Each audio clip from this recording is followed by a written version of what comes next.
Bakit nga ba nagkakagulo ang mundo ngayon? Kaya naman pala. Napanood nila ang pinakamalupit na family band, ang Mission Souls ng Talisay, Cebu. Grabe na talagang kasikatan ninyo mga idol. Iba't ibang lahi, bansa, ang talagang napamangha ninyo sa inyong pambihirang talent.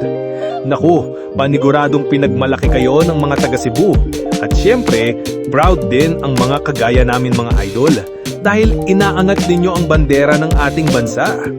Ipinapakita ninyo na ang Pinoy ay pang world class ang talent. Naway makilala pa kayo ng buong mundo mga idol. Kaya mga katropa, sama-sama nating suportahan ang talentong Pinoy, ang talentong nagbibigay kasiyahan sa maraming tao. Yan ang family band ng Mission Souls. Baka di ka pa naka-subscribe at naka-follow sa kanila katropa. Alams mo na yan. Hahaha. Mag-join ka na rin sa FB page ng Mission Souls Army.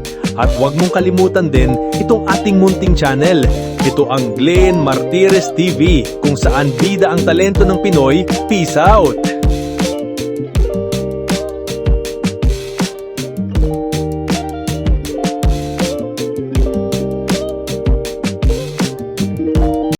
I ain't got nothing but love, babe.